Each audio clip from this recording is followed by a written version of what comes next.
Welcome to the All Booked podcast, where librarians Ashley, Justin, Brittin, and Rosa talk about what they're reading and adding to each other's TBR list. Welcome back, folks, to the All Book podcast. We are your Ridgewood Public Library librarians, and we are happy for another bout of books that we read this month. It was a challenging month, for me at least. I don't know about everybody else, but Britt is going, before I begin, this podcast is set to drop June 4th, that we are in our 5th season, episode 9. Take it away, Britt. Excellent. Thank you very much. Okay, so I read Death in the Jungle by Candace Fleming. And one of the things I discovered in reading this book is all about Jim Jones and the People's Temple and the mass suicide, in quotes, in Jonestown. And it's amazing to me how many young people don't know about it. So just a real quick... Are we talking about young people? I mean, for those of us who are a little older or are completely obsessed with cults and true crime, we know. Okay, so Jim Jones was a cult leader. He started off as a religion, but very quickly turned into a cult. He convinced his followers to go with him to Guyana. Mm-hmm. They built Jonestown. Excuse me. It's all good. Jonestown. We knew what you meant. We read the book. Yeah. By this point, he's totally gone off the rails and is majorly paranoid and is asking people, would you die for me? Would you commit suicide? He's introducing the idea of revolutionary suicide. And they couldn't escape. They would get punished if they didn't answer yes quickly enough. So a U.S. congressman was asked by some family members to go check out Jonestown. He went there. Many followers asked to leave, and Jim Jones kind of flipped out about this, and they opened fire on the congressman and on other people on the planes. And then he basically said to his followers, well, we've done it now. We have to commit suicide. Mm-hmm. And he convinced over 900 people to drink cyanide-laced punch, which if you've heard look at Olivia's face. She's one of those youths. Time out. For everybody who's listening right now, the look on Olivia's face is just pure shock. I was speaking to one of my younger colleagues, and I was like, that's where the phrase "you drank the Kool-Aid" came from. Right. And I think it was Kaylee, and she was like, what? Well, the same thing just happened with Elaine. Yeah. Elaine Googled it while sitting next to me and was just horrified. Yeah. But Tommy didn't know. I had to tell him about it. So it is where the phrase "don't drink the Kool-Aid" or "she drank the Kool-Aid," although as I learned in this book, that's apparently very offensive, which I can understand, to survivors or family members of people who didn't survive. So I'm going to try not to say that as much anymore. Anyway, getting back to this book, if you didn't know what Jonestown was about, I guess I spoiled it just now. Sorry. It's an amazing book, Death in the Jungle. She is superb at writing narrative nonfiction. You're reading something like you don't know what's going to happen, even when you do know what's going to happen. And she still gets in all the facts, all the information. She starts with Jim at a younger age, traces him through the inception of the People's Temple, and goes into the fact that there were a lot of really good tenets to his religion. He was a firm believer in equality for all and caring for people. They did soup kitchens, and they did like senior citizen homes and everything. But he did eventually get pretty crazy, and drugs did not help that. And he became paranoid and decided they needed to go.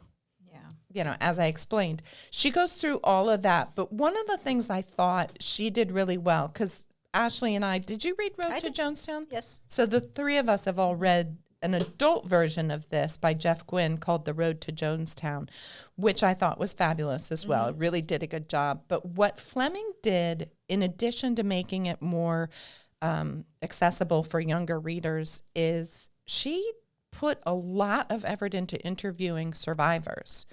she spent a lot of time with Stefan Jones, which is Jim and Marceline's only biological child. They had adopted many others, and he had others with other followers. And also a woman who's, I don't think she was a twin sister, but they were very close. Her sister was very involved in the cult, and she was kind of along for the ride. And she survived. Stefan also survived, and she interviewed them and gave us, I thought, some really interesting perspective on the situation as well. In addition to that, they helped explain, how do you get yourself to be willing to do that? Yeah. And, it's something that if you've never really been exposed to it, it's hard to believe, like, why would these people do it? And I think some answers were provided.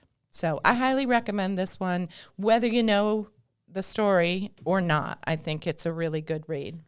I still can't get those images out of my head. Just Oh, yeah. so like everybody knows, it's very not, trigger it's warning. A rough story. It's a rough story. Yeah. Yeah. I mean, no doubt about it. And there were kids on oh that. Yeah. well, yeah, and I mean, know. Many of the bodies were children. They didn't know how many people died at first because they were kind of piled Yep. on top of each other. Yeah.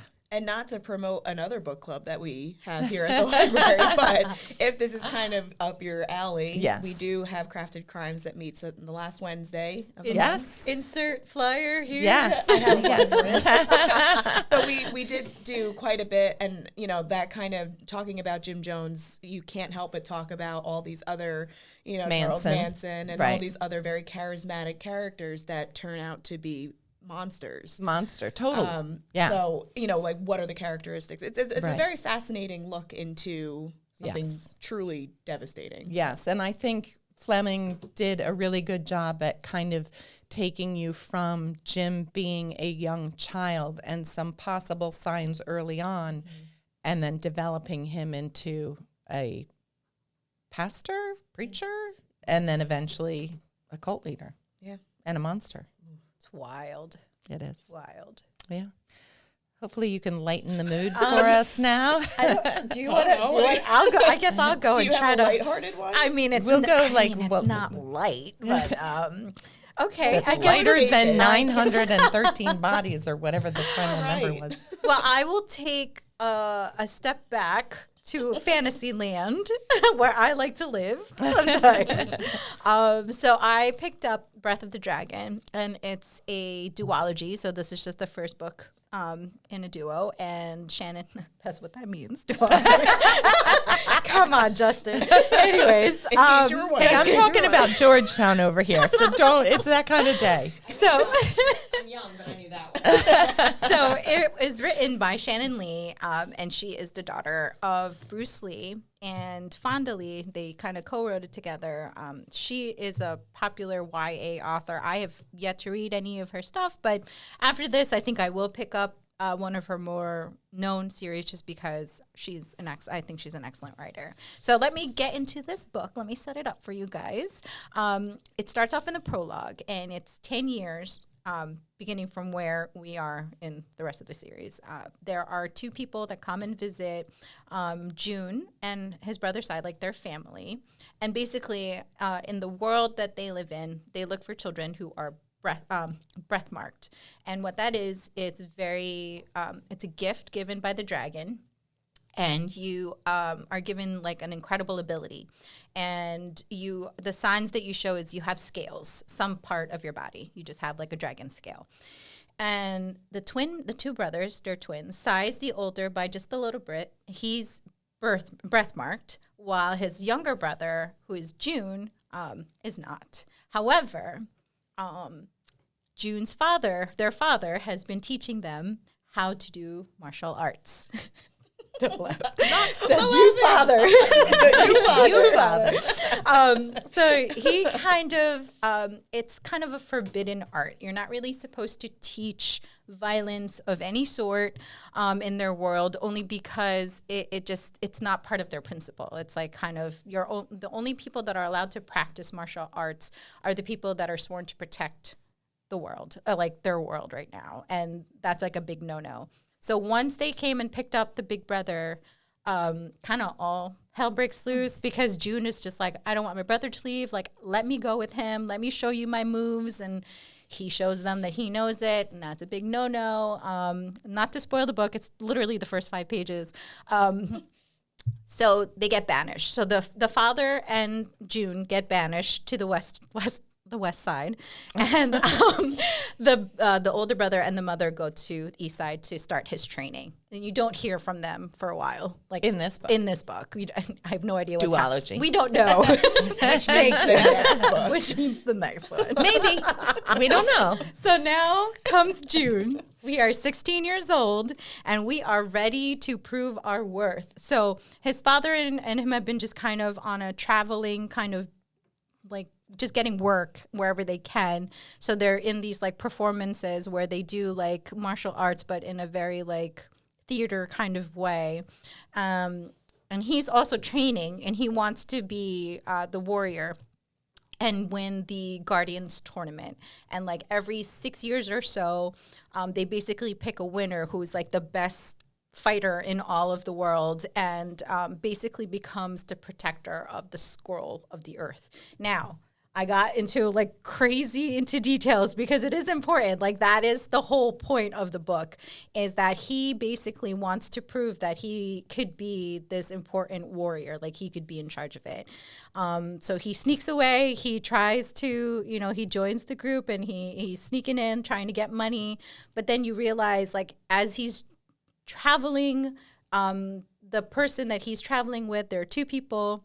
He teaches him like how to actually hone up his skills. So you kind of get the feeling that there's more to him than just the martial arts. Like there might be, maybe he's part of something bigger, maybe not.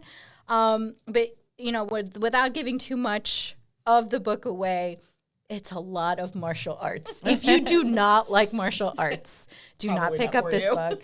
I am a big fan of books with fight sequence. Like, I love manga and anime, and this was very, very much like Hunter versus Hunter for me, and it was so great. It's like it's like the kid who doesn't have any skills or isn't meant to aspire into anything, but then he becomes really good at his skill because he tried really hard. It's like the true underdog story. Love a true underdog story.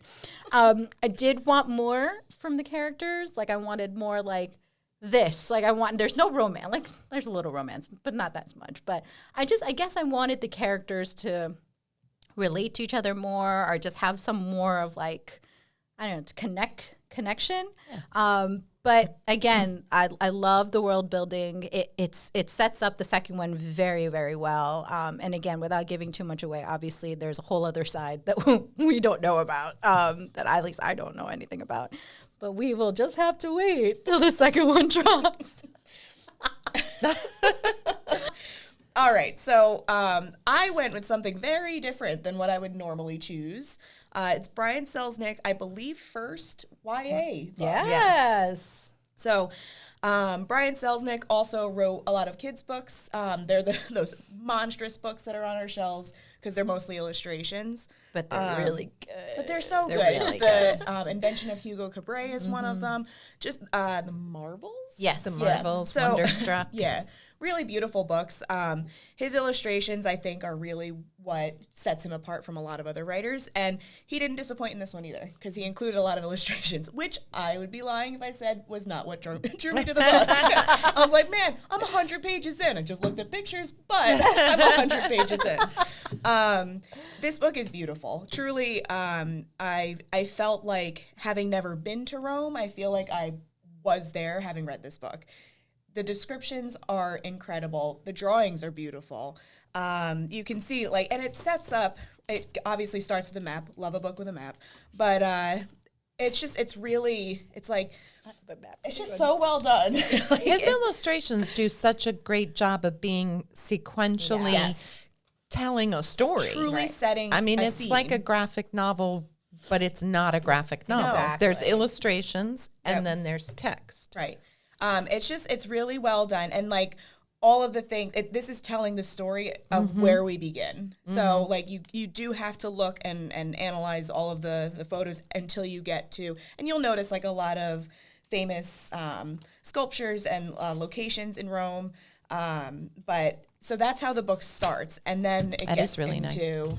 It also ends that way, but that gives away a lot. Okay, so I'm not going to show you the pictures at the end. Don't show the end. It's like I said, it's a very beautiful story. My only thing is I just wished it was longer because I felt like it's very much a summer romance. So I understand like it needs to go quick, but I was like, no, I want it to go slower so I can like really build up to it. So the whole point of it, what brings our main character Danny to, which is not his name, but that's what he's given this name in a little bit, and I'll get to that, which is why I found it a little confusing at times. But Danny's our main character. He is living in Rome for the summer because his mother works at the Mondo Museum, which I don't know. I don't know that. Yeah, but she's a book conservator. Okay. So even that was really cool. So they do talk a little, I learned a lot in this book. They do talk a little bit about like what she actually does. And she's very skilled at this, but it takes her away from Danny all hours of the day and most of the night as well. So he's by himself in Rome. But not just in Rome, they traveled all over the world. So he has no place to truly call home.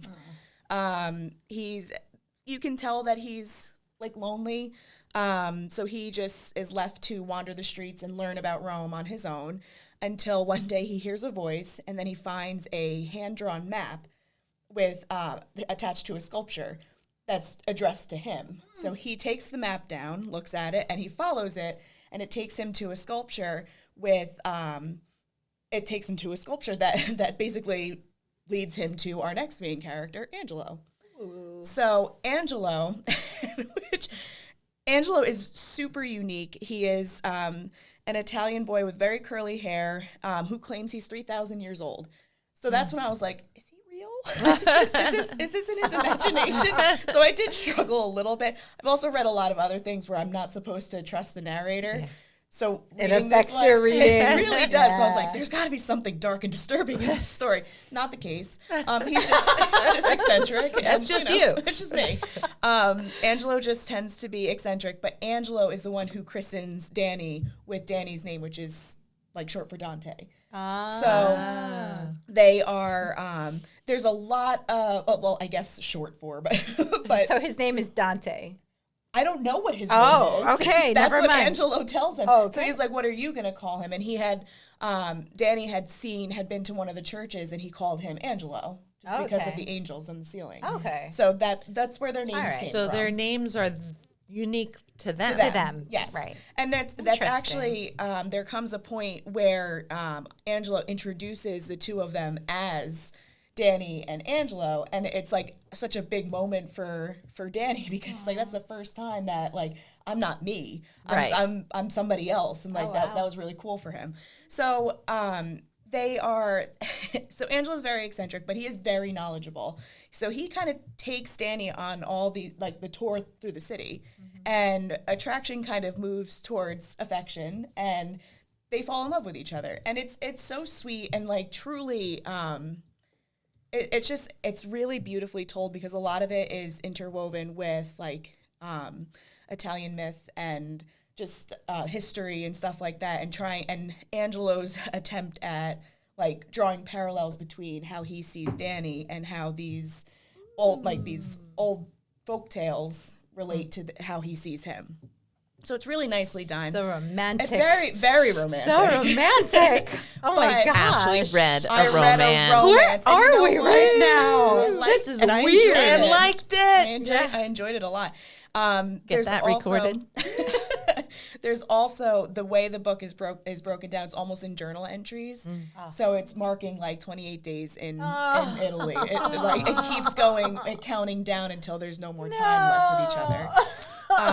And I, like, up until, like, halfway through, I genuinely wasn't sure if Angelo existed. And the thing that wound up happening is Angelo, they end up kissing for the first time, and then Angelo, like, disappears. So Danny is like, did I do something wrong? Like, what's going on? Then he finds an elderly woman, gives him another map to a hospital that has a room number to it. So so you find out. So this isn't spoiling anything. Okay. So Danny goes and follows the map to find that he was admitted. He has he has like severe asthma, and he had an asthma attack and wound up in the hospital for that. But that, like, in Danny's mind, almost humanizes him, and that for the reader is also like, this is a real kid, this is a real person who has, you know, he's fallible, he has things that could go wrong. And it makes their relationship seem so much more real and so much more like sensitive too, because Danny kind of describes Angelo as almost like an angel. Right. Like he appears out of nowhere, and he shows him, you know, he opens up the city for him and becomes like his guide. And then when you realize like there are still human parts of him that make him human, it just solidifies their relationship. It's really so well done. I mean, could we talk about the whole, you know, first love and how the first love is perfect and nothing ever could be wrong, and then you finally realize that they are human? Yeah, I mean, I truly, and that's why, again, you're seeing this, it's a summer romance. So you're seeing it going to like the end of it, and then those last days. But it's uplifting. There's hope to be had. Perfect summer. It really, like, it was just, do I believe that this could actually happen? No. This is every like 16-year-old's dream that they're gonna travel and fall in love with a foreigner, and they're just gonna do all these amazing things like a scavenger with no parents hunt. involved. Yeah, It's just, I mean, that you could tell like they're both lonely, and and then they find each other, and like they discover, like, just both of them just awaken, and it's really so nicely, it's beautifully written, and I'll say that, and that's what makes me feel like he's such a heart tugger. Like, I feel like every book I pick up of his, like, I feel like I tear up a little bit. But that's why, wait until you get to the I don't want to. but the drawings, like, very sensitive right now. Trust me, I know. Sitting here at 8 months pregnant, I know. No, it really seals it all up with a nice bow. There is obviously heartache. There is sadness to it, but it's really well done, and it's just beautifully written. I think the reason why I don't typically go for romance is because I don't think they're written well. This one I feel like is written well, because it's romance on like a deeper level. It's like on almost like an intellectual, like, kind of, they're trying to connect that way. So it was really, also, it was the 80s, and it's a gay couple, so they have to keep it hidden.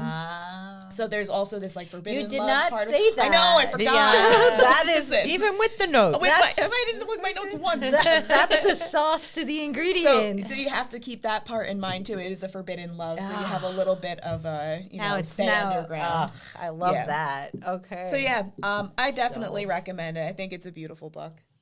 Nice. Thank you. You're welcome. Unfortunately, we are down one librarian today. Rosa is a little ill, so we will not be hearing a fourth. Oh my gosh, what are numbers? Duology is 2. There are usually 4 librarians. We may need to start this whole recording over. I apologize. Listeners, apologies. It's been a long weekend. Anyways, our topic for today, what book? Oh no. Pros and cons of series versus stand. I give up. I'm going to throw my notes away. Pros and cons of series versus standalones. Why do we prefer one over the other? What are our thoughts? Okay, so my thinking, especially when we're talking about the younger readers, but I would say it continues on throughout your life. There's something very comforting and very, I don't want to say easy, but you know these people. You know this setting. Yes. So you can just hit the ground running with the second book. You don't need all the world building and figuring out who all the characters are. And I think that's not a bad thing. I think that makes people want to read the next and be excited about it, especially if they're all published already and you don't have to wait a year for the next one. But in all fairness, I remember being a young Justin and with my best friend, so excited and waiting online for the next Harry Potter to drop. You know what I mean? Like Yes. that, I can't ever erase that feeling. Right. You know? And that's for me is one of the biggest pros of series is Yes. that it just doesn't end. Like you can still. But it depends on the story. True. Yeah. If you have a garbage story and you just keep cranking Or- it out, like, Or no if one's you waiting have a online for great that. story, but you don't develop it any further. Yeah. Right. So Then that's you my just go second part of stale. series. Right. Is, you know, It's a risk. I'll read the 7 Harry Potters or the 4 Lunar Chronicles because there's a year and a different event happening Yeah. as they go. That's fair. Or with the Lunar Chronicles, she's got a different person as the focus. You know, when you're on book 25 of a series and you're kind of just rehashing. It's like Right. it's like the Outlanders. Oh, When are we gonna stop? Never. When are we gonna read. stop? No, it's the same thing. It is true for television too. Like once a show gets to a point where it's like Right. you're just rincing and repeating now. Like why are we still watching Walking Dead? We were discussing jumping the shark. Yeah, exactly. It's the same thing. Yeah. I was having this conversation with my husband the other day that I want to get back into reading The Wheel of Time, Robert Jordan, and I read the first 4 years ago and I loved them. I thought they were awesome. He listened to all 14 of them. I was like, these are 1,000-page books. Yeah. At what point are you like, man, we're just taking everybody through the mud with this? Right. And just condense, get an editor, you know, Yeah. like maybe 6 books, Right. but 14 of them, and they're all about 1,000 pages. Like, what story are you telling? Right. That's not happening in real time. Right. I don't know. I mean, Game of Thrones still. Yeah. We're still waiting. Yeah.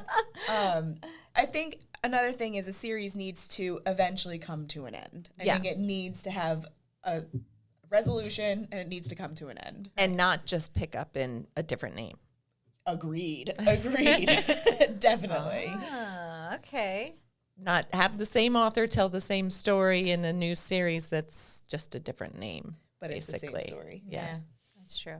Sometimes you just need the standalone though. Sometimes Well- you just need that one book and just be done with it. And how depressed are you when it's over and you want, It's true. you know, like I guess you've missed those people now. Right. and you- No, that's true. Like, do I often dream that Perks of Being a Wallflower had a second Right. part? Like, absolutely. But then again, like, I think, I mean, I hate to say this, but TJ Klune, you know, Oh, it's true. I still haven't House read. in the Cerulean Sea was a masterpiece, in my opinion. Yeah. And then the second one came, and I'm like, I have a hard time. Yeah. know. I've never read any of the purported sequels to Pride and Prejudice. I've never read the what is it? Somewhere Beyond the Sea is the Yeah. second one. I mean, it was good in its own way, but I felt it was very repetitive of what the Right. first one did, and the first one was just so well done. Right. I didn't need it. Right. That could have, in my opinion, that could have been a standalone. But it was great to see all of the characters. Like you said, it was great to see all my friends. Mm-hmm. It was really great because you read it for the characters. Right. You read it for the people you want to, or the or the beings that you want to meet. You want to kind of see what they're up to. But yeah, no. I don't Yeah, know, and then it's there's rough. the books that end on such a cliffhanger that you throw the book across the room if you're a young Brittin reading. like a- like The Handmaid's Tale. No, I mean, I'll be honest here. I was reading Sweet Valley High, but I was like 12. But when it ended on a total cliffhanger, it was clear that there was another book. I threw the book across the room. I have a bit of a temper. I was not happy.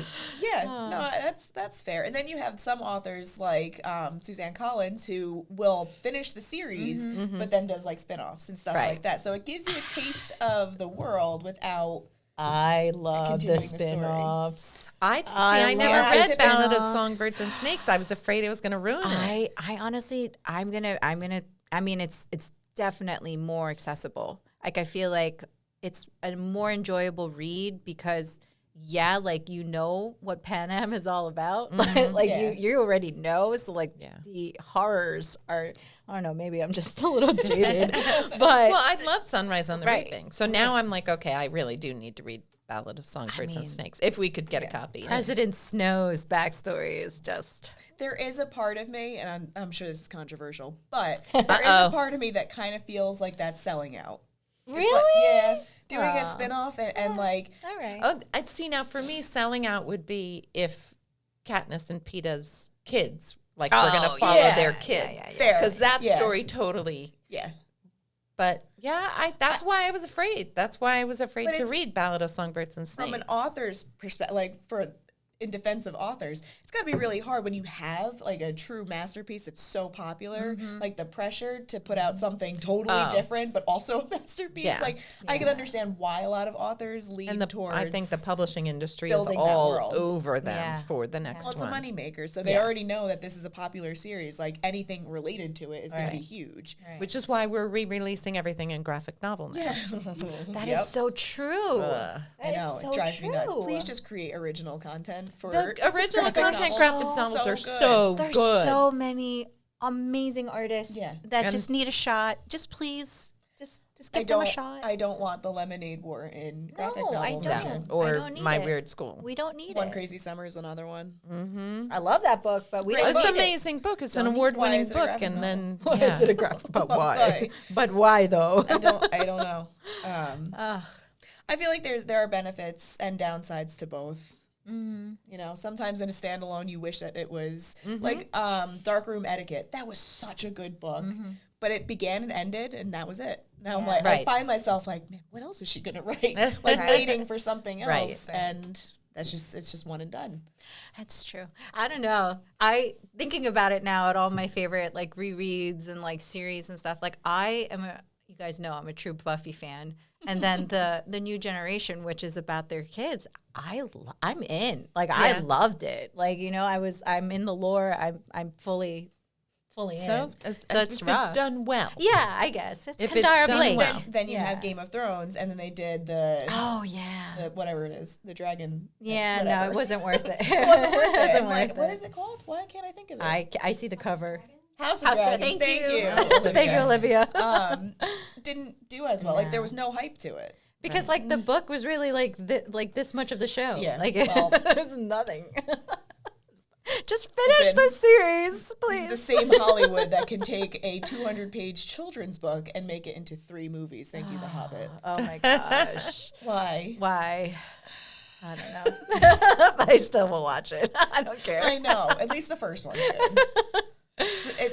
They lost me at barrel riding. What are you doing? Come on. What are you doing? That's not good. It's like they're speaking another like the language. You've seen The Yes. Hobbit. I've Yes, seen yes. The Hobbit, but not You've the read The 3. Hobbit. I've read The Hobbit, but I haven't seen the 3-part Hobbit. That's okay. You don't need to. It's all right. Just take our word. It's okay. The first one was good. The first If you got time. the first one I enjoyed. If it's but on the then- if it's an option on a plane for the summer, just watch. Yeah. All right. It's got your guy in it. Yeah. He plays Thorin Oakenshield. Armitage. See, I know. Just love Richard I do Armitage. too. I just love him. I Do know you know you- he did this Vicar of Nibbleswick or something? No, that's the that's a De Palma. What did you call me? That's a Roald Dahl book, The Vicar of Nibbleswick. They have a whole series on Netflix of Roald Dahl like short stories. Really? Acted out by like huge actors. It's really good.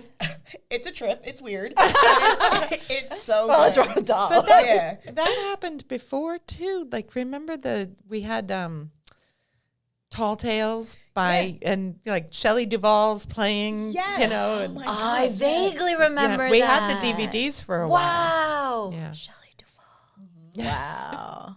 Oh, Well, that rest takes in us power, All right, Shelley yeah, Duvall. we've gone All right, way we got off deep the in. rails on this Okay, one. know but what we're talking about really quickly, we are also going to put in what's a book that everyone seems to love, but you just couldn't get into? Speaking of series and standalones, what you got? Ashley's bursting. She's got too many. Everybody Yeah. already knows this. It's A Court of Thorns and Same, Roses. Garbage. same, Not good. same. I don't know why there's so much hype. There's no likable character. Okay, but on the flip side, you guys know I'm a fan of Twilight, and I know. too. Okay, I all do right. love I Twilight. do like. Do See, it. Ashley really couldn't get into it. No. I think sometimes, and I wonder if that's the same thing with the Court of Thorn and Roses. I mean, it's just mind candy, Nah, that's Yeah. true. you know? Okay. There was okay. another one that I was thinking of that I couldn't get into. Oh, Percy Jackson. I'm sorry. Oh. I know. Couldn't get into it. I don't like Those Greek are mythology so that much. good. I know. we can be friends. Oh my god. I know. Olivia just fell over in the back here. Just stop recording. She's Stop cutting it now. Ashley out of the video. It wasn't. I could not get She into it. said she didn't like Greek mythology, Time out. so that's it. And also, time out. I read it as an adult. I was Okay. not introduced All right. to it. Was not introduced to me when I was young. I read it as an adult too, and I really liked a lot of the very clever. I loved it. Yeah. Not into Greek mythology. I just couldn't. I couldn't relate to the characters. I felt it was cheesy. I'm sorry. No. Sorry. I'm sorry. I could Yeah. not. I respect people who love it, but All I right. just You can still be my cup of friends. tea. All right. I love me some Greek mythology. Give me Greek mythology every day. Every day, all Says day. the woman whose oldest child is named Ariadne. Which I actually read. That and it was pretty good. My girl, my poor baby. My poor baby left on an island. Yes. It's okay. Just to spin, right? Just a name, guys. Well, hopefully our listeners have stayed with us till the very end. Hopefully, I don't have like hate mail. That is Sorry. Ashley Librarian. Ashley Loria, head librarian of the Children's Department. Don't come at me, please. It's all good. We have all our weird things, but thank you folks for listening. I think it is a sad recording day because it is your last day. And then you're going to go now, to I'll come maternity. You better come back. Don't worry. I'll We'll try be to ba- read when I'm away. We'll see. We will be back for another last bit in July, but Ashley will not. Sadly, will be away on maternity leave, but It's kind of a happy thing. happy. And, We'll and miss good. you, but we're happy. Yes. I'll miss I'm going to miss my eye rolling.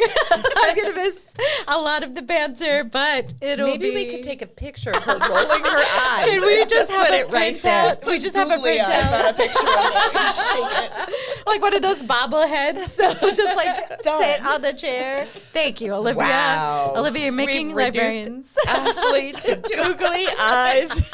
And a bobblehead. That's my contribution. Just that look. Just like, This is a totally off the rails. all right. Thank you, guys. Thank you. Bye. The All Booked podcast is written, directed, and hosted by Justin, Rosa, Ashley, and Brittin, and produced and edited by Olivia Esteban. All Booked is produced by the Ridgewood Public Library. Please consider subscribing and sharing with friends, and follow us on Facebook. You can find links to the books we talked about today in the description. Thanks for listening, and keep reading.